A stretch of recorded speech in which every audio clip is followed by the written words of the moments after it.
Hello दोस्तों, कैसे हो आप लोग। आई होप आप भी अच्छे और मजे में होंगे। मेरा नाम भारत। आज की वीडियो हम लोग क्या पढ़ने वाले हैं। आज की वीडियो में हम लोग क्लास 11 जूलॉजी का चैप्टर है जिसका नाम है बायोमोलिक्यूल। चैप्टर का हम लोग बहुत इंपॉर्टेंट टॉपिक को स्टार्ट करने वाले हैं। और टॉपिक देखो, हम लोग लिपिड्स के बारे में पढ़ रहे थे। लिपिड्स क्या होता है? एक ग्रीसी वैक्सी सब्सटेंस होता है, एक चिपचिपा सा सब्सटेंस होता है जो कि वाटर में इनसॉल्युबल होता है, मतलब वाटर में वो घुल नहीं जाता है। ठीक है, इसके बाद वो उसकी कोई भी मोनोमर्स वगैरह नहीं होते। जैसे कि हम लोग कार्बोहाइड्रेट का, प्रोटीन का मोनोमर्स देखे थे कि कार्बोहाइड्रेट का सिंपल शुगर होता है, प्रोटीन का एमिनो एसिड होता है। ऐसा कुछ लिपिड के साथ नहीं होता है। फिर लिपिड्स के क्लासिफिकेशन देखे थे। एक होता है सिंपल लिपिड, फिर होता है कॉन्जुगेटेड लिपिड और फिर होता है डिराइव्ड लिपिड। सिंपल लिपिड भी टू पार्ट में क्लासिफाई हो गया था। एक हो जाता था ट्रू फैट, जिसको न्यूट्रल फैट भी कहते हैं, और दूसरा वैक्सीन। तो देखो, ये जो ट्रू फैट या जो न्यूट्रल फैट होता था वो किससे बना हुआ रहता था? वो फैटी एसिड और ग्लिसरॉल से मिलकर बना रहता था। जो कॉन्जुगेटेड लिपिड होते थे वो एक लिपिड पार्ट और दूसरा एक नॉन लिपिड पार्ट से मिलने से बना हुआ रहता था। और वही जो डिराइव्ड लिपिड है, नेम से ही पता चलता है डिराइव मतलब वो दूसरे लिपिड से डिराइव हुआ रहता था। अब देखो, ट्रू फैट्स के बारे में भी हम लोग थोड़ा बहुत डिटेल में पढ़े हुए थे कि वो कैसे ग्लिसरॉल है। देखो, ट्रू फैट या जिसको न्यूट्रल फैट कहते हैं उसके दो कंपोनेंट होते हैं। एक हो जाता है ग्लिसरॉल, एक हो जाता है फैटी एसिड। तो ग्लिसरॉल कैसे बनता है, फैटी एसिड कैसे बनता है? लॉन्ग चेन ऑफ हाइड्रोकार्बन रहती है जिसमें एक एंड पर एसिडिक ग्रुप जुड़ा हुआ रहता है, COOH जुड़ा हुआ रहता है। ठीक है, इसके बाद हम लोग ये पढ़े थे कि फैटी एसिड के बारे में। उसमें 119 कार्बन तक हो सकते हैं, बट एसिडिक ग्रुप का अगर कार्बन मिला दे तो एक फैटी एसिड में मैक्सिमम 20 कार्बन हो सकते हैं, उससे ज्यादा कार्बन नहीं। अब देखो, हम लोग और भी ज्यादा डिटेल में पढ़ रहे हैं। वो डिटेल में क्या होगा, तो अब हम लोग क्लासिफिकेशन देखेंगे। तो different types of true lipid भी अलग अलग तरीके के होते हैं, तो उसके बारे में समझने वाले हैं कि कौन कौन वो अलग अलग तरीके के होते हैं। तो देखो, एक होता है मोनोग्लिसराइड, एक होता है मोनो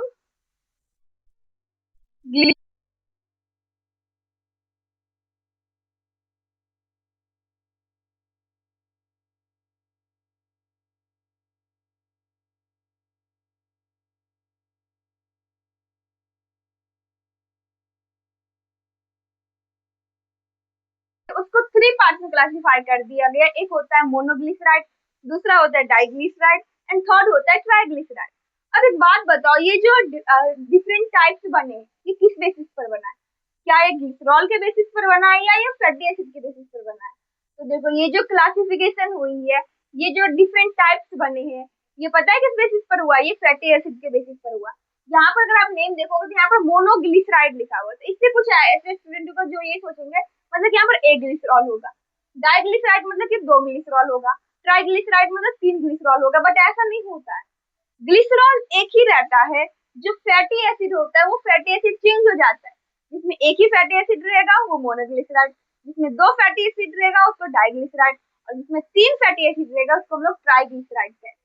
ठीक है, अब देखो, हम लोग मोनोग्लिसराइड को डिटेल में पढ़ लेते हैं। इस दोनों को हम लोग आगे पढ़ेंगे, इसी वीडियो में कवर करेंगे, बट आगे कवर करेंगे।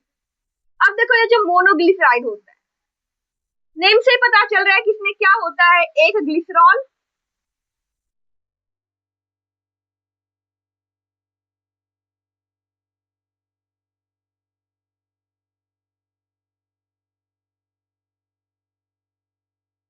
एक फैटी एसिड रहता है, दोनों मिलकर के क्या बना लेता है? दोनों मिलकर के बना लेता है मोनोग्लिसराइड। अब देखो, ग्लिसरॉल का हम लोग स्ट्रक्चर बनाकर ऑलरेडी देख चुके थे, एक बार फिर से उस स्ट्रक्चर को हम लोग बनाते हैं। तो देखो, यहाँ पर तीन कार्बन रहते हैं और इसमें OH ग्रुप लगा हुआ रहता है।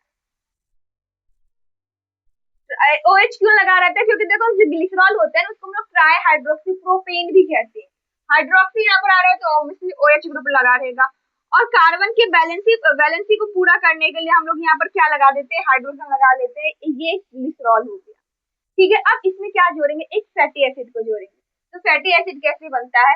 तो C में एक रहता है R1 डबल बॉन्ड O और OH रहती है। ठीक है, ये R1 वेरिएबल होता है, कुछ भी हो सकता है। ठीक है, तो ये एक क्या हो गया? ये एक हो गया कार्बन। बट क्या यहाँ पर कार्बन की वैलेंसी पूरी हुई है? Let's check it. देखो, कार्बन एक वैलेंसी R1 के साथ पूरा कर रहा है, दूसरा वैलेंसी OH के साथ पूरा कर रहा है, और वो दो वैलेंसी इस ऑक्सीजन के साथ पूरा कर रहा है। मतलब इसकी चार वैलेंसी पूरी हो चुकी है। चार वैलेंसी पूरा करने के लिए ऐसा जरूरी नहीं है कि इसके चारों साइड में कुछ लगा रहेगा तब इसकी चार वैलेंसी पूरी होगी। ठीक है, तो ये हो गया एक फैटी एसिड। अब देखो जब भी यहाँ पर क्या बनेगा, यहाँ पर एक बॉन्ड बनेगी, ऑब्वियसली मोनोग्लिसराइड बना रही है तो वहां पर बॉन्ड बनेगी, एक फैटी एसिड और एक ग्लिसरॉल के बीच में बॉन्ड बनेगी। और जब भी यहाँ पर बॉन्ड बनता है तो पता है क्या होता है, वाटर लॉस होता है, पानी यहाँ से क्या हो जाता है, लॉस हो जाता है। ऐसे ही हम लोग पढ़े थे जब सुगर सुगर जुड़ती है तो वहां पर भी वाटर लॉस होता है। जब भी जहाँ पर बॉन्ड बनती है वहां पर क्या होता है, वाटर लॉस होती है। यहाँ पर भी वाटर लॉस होगा, कहाँ से होगा, तो देखो तो ओ एच ऐसे लिखेंगे। अब देखो यहाँ से ये क्या बन रहा है, ये वाटर बन रहा है, ये वाटर यहाँ से लॉस हो जाएगा, फिर क्या हो जाएगा, मोनोग्लिसराइड बन जाएगी। अब इसका फाइनल स्ट्रक्चर बना लेते हैं, यहाँ पर ये लिख लेते हैं कि loss of water, loss of water H2O। अब फाइनल कैसा बनेगा उसको बना करके देख लेते हैं। तो सी सी सी, यहाँ पर H, यहाँ भी H, ये H लगाना सबसे आसान काम, ठीक है। उसके बाद बाकी में OH रहेगा ही, बस फर्स्ट वाले में क्या हो जाएगा, देखो फर्स्ट वाले में यहाँ पर ऑक्सीजन, फिर ऑक्सीजन के बाद कार्बन, डबल बॉन्ड O, उसके बाद R1, ठीक है। तो ये फाइनल बन गया मोनोग्लिसराइड का, जिसमें क्या है, बॉन्ड बन रही है ग्लिसरॉल और फैटी एसिड के बीच में, ये बॉन्ड बन रही है। पता है इस बॉन्ड को क्या कहते हैं, इस बॉन्ड को कहते हैं ईस्टर बॉन्ड। ये जो बॉन्ड दिख रही है ना यहाँ पर, इसी बॉन्ड को हम लोग क्या कहते हैं, ईस्टर बॉन्ड कहते हैं, ईस्टर बॉन्ड, ठीक है। तो यहाँ पर कौन सा बॉन्ड बन रहा है, ईस्टर बॉन्ड बन रही है। अगेन हम लोग स्टार्टिंग से समझ लेते हैं। देखो हम लोग ट्रू फैट का डिफरेंस, अलग अलग डिफरेंट टाइप्स देख रहे थे, उसका क्लासिफिकेशन देख रहे थे। तो जो ट्रू फैट होता है या जिसको हम लोग न्यूट्रल फैट भी कहते हैं, उसको 3 पार्ट्स में क्लासिफाई कर दिया गया। एक हो जाता है मोनोग्लिसराइड, दूसरा हो जाता है डाइग्लिसराइड, तीसरा हो जाता है ट्राइग्लिसराइड। बट क्वेश्चन ये आता है कि क्लासिफिकेशन हुआ है किस बेसिस पर, क्या ये ग्लिसरॉल के बेसिस पर हुआ है, तो नहीं, ये क्लासिफिकेशन ग्लिसरॉल के बेसिस पर नहीं हुआ है। ये जो क्लासिफिकेशन है ये इस बेसिस पर हुआ है कि एक जो ग्लिसरॉल है उसके साथ कितना फैटी एसिड कंबाइन कर रही है, कितना फैटी एसिड जुड़ करके बॉन्ड बना रही है। अगर एक ग्लिसरॉल के साथ अगर एक ही फैटी एसिड आकर के जुड़ेगा तो मोनोग्लिसराइड होगा। अगर एक ग्लिसरॉल के साथ दो फैटी एसिड आकर के जुड़ेगा तो डाइग्लिसराइड हो जाएगा। वही अगर एक ग्लिसरॉल के साथ 3 फैटी एसिड आकर के जुड़ेगा तो क्या हो जाएगा, ट्राइग्लिसराइड। बट क्वेश्चन ये आता है कि क्या एक ही ग्लिसरॉल में तीनों फैटी एसिड जुड़ सकते हैं, लेट्स चेक इट। देखो यहाँ पर एक, यहाँ पर OH, यहाँ पर क्या लगा दिया, एक फैटी एसिड के साथ मिलकर के क्या बना लिया, बॉन्ड बना लिया, ईस्टर बॉन्ड।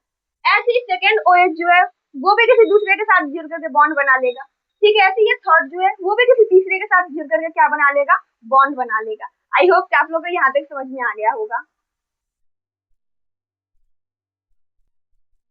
अब ऐसे ही हम लोग डाइग्लिसराइड और ट्राइग्लिसराइड को भी समझने वाले। देखो ग्लिसरॉल सब में एक होगा, बस चेंज क्या होगा, फैटी एसिड चेंज होगा। यहाँ पर क्या होगा, यहाँ पर भी ग्लिसरॉल सेम रहेगा, बॉन्ड भी सेम बनेगी, बट यहाँ पर दो फैटी एसिड आकर के जुड़ जाएगा। अब इसको डायग्राम से मतलब स्ट्रक्चर बना के समझते। सबसे पहले क्या बनाएंगे, ग्लिसरॉल बनाएंगे, OH लगेगा, क्यों, क्योंकि ग्लिसराइड जो ग्लिसराइड होता है उसको हम लोग क्या कहते हैं, ग्लिसरॉल, उसको हम लोग ट्राई हाइड्रोक्सी प्रोपेन कहते हैं। इसको क्या कहते हैं, इसको हम लोग कहते हैं ट्राई हाइड्रोक्सी प्रोपेन, ठीक है, ट्राई हाइड्रोक्सी, इसलिए इसमें क्या लग रहा है, OH ग्रुप लग रही है। अब देखो ये ग्लिसराइड हो गया, ग्लिसरॉल हो गया। अब इसमें दो फैटी एसिड आकर जुड़ेंगे। एक फैटी एसिड कैसे बनता है, एक फैटी एसिड ऐसे बनता है, R1 रहती है, यहाँ पर डबल बॉन्ड O रहता है, यहाँ पर OH जुड़ी हुए रहते हैं, तो ये एक फैटी एसिड होगी। और ऐसे यहाँ पर कितने फैटी एसिड आकर के जुड़ेंगे, दो फैटी एसिड आकर के जुड़ेंगे। कैसे, तो देखो डबल बॉन्ड OR1, ये एक फैटी एसिड हो गया। ऐसे ही दूसरा फैटी एसिड भी रहेगा, R2, इसको लिख देंगे। अब फिर से यहाँ पर बॉन्ड बनेगी और फिर से यहाँ पर क्या होगा, वाटर का लॉस होगा। बट एक बात बताओ, क्या यहाँ पर एक ही वाटर का लॉस होगा या दो वाटर का लॉस होगा, तो यहाँ पर टोटल दो वाटर का लॉस होगा। क्यों, क्योंकि यहाँ पर दो जगह क्या हो रहा है, बॉन्ड बन रही है, एक इस फर्स्ट फैटी एसिड के साथ और दूसरा इस सेकंड फैटी एसिड के साथ। यहाँ पर क्या हो रहा है कि दो वाटर का लॉस हो रहा है, एक ये वाटर और दूसरा एक ये वाटर, ये दोनों जगह क्या हो रहा है, वाटर का लॉस हो रहा है, लॉस मॉलिक्यूल का क्या हो रहा है, यहाँ पर लॉस हो रहा है। अब इसके बाद फाइनल बॉन्ड बन जाएगा, और यहाँ पर इसके बाद जो बॉन्ड बनेगा, वाटर लॉस होने के बाद जो बॉन्ड बनेगा, उसी बॉन्ड को हम लोग अगेन ईस्टर बॉन्ड कहते हैं। ठीक है, वो होता कैसे है, अगेन यहाँ पर तीन हम लोग क्या करेंगे, कार्बन ले लेंगे,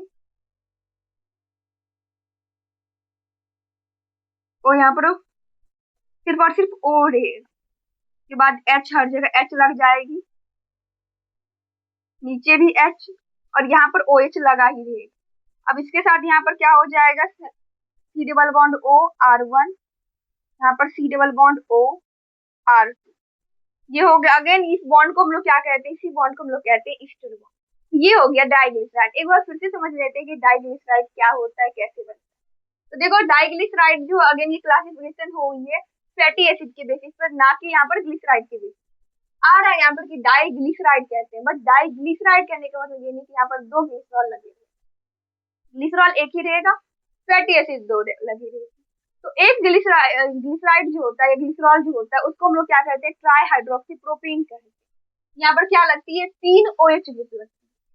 तो यहाँ पर तीन कार्बन रहती है, फिर तीनों के साथ OH ग्रुप लगी रहती है, और बाकी हम लोग वैलेंसी पूरा करने के लिए हाइड्रोजन लगा देते हैं। तो ये ग्लिसरॉल हो गया, या जिसको ट्राईहाइड्रोक्सी प्रोपेन कहते हैं। फिर उसके बाद उसमें हम लोग किसको जोड़े, इसमें हम लोग फैटी एसिड को जोड़े, जो कि CR1 डबल बॉन्ड O और OH लगा रहे हैं।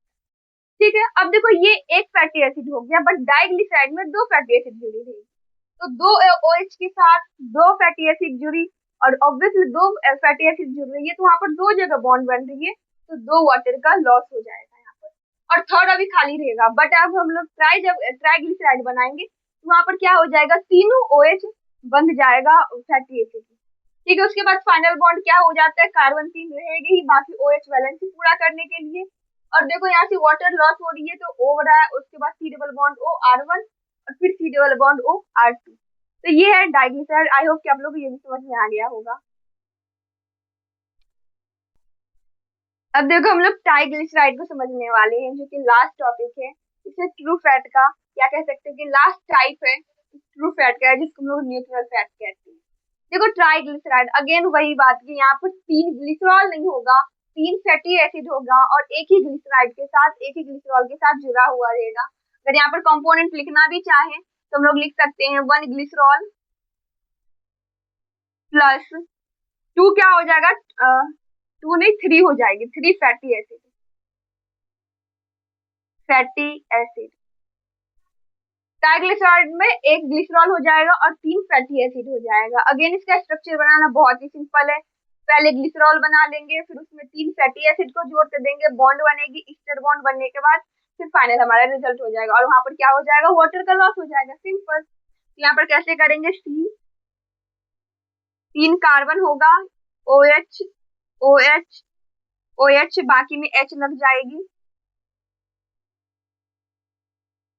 अब इसके बाद क्या होगा, इसके बाद सेकेंड में हम लोग क्या बनाएंगे, यहाँ पर फैटी एसिड बना लेंगे। तो C double bond O R1 OH, यहाँ पर भी क्या हो जाएगा, OH C double bond O R2, यहाँ पर भी हो जाएगा OH C double bond O R3 लिख देंगे। R1 R2 R3 क्यों लिख रहे हैं, क्योंकि ऑब्वियसली यहाँ पर 3 फैटी एसिड जुड़ रही है, तो इसलिए नेमिंग के लिए अलग अलग रहे। ठीक है, तीनों जगह वाटर का लॉस होगा, तीनों जगह ईस्टर बॉन्ड बनेगी, बट कितना वाटर का लॉस होगा, यहाँ पर 3 जगह होगी। ठीक है, तो यहाँ पर क्या हो जाएगा, ये वाटर का, इस वाटर का ये लॉस हो जाएगा, लॉस ऑफ 3 वाटर। अब इसके बाद जो फाइनल बॉन्ड बनेगी वो कैसा बॉन्ड रहेगा, C, यहाँ पर देखो H, फिर यहाँ भी H होगा, यहाँ भी H, नीचे भी H हो जाएगा,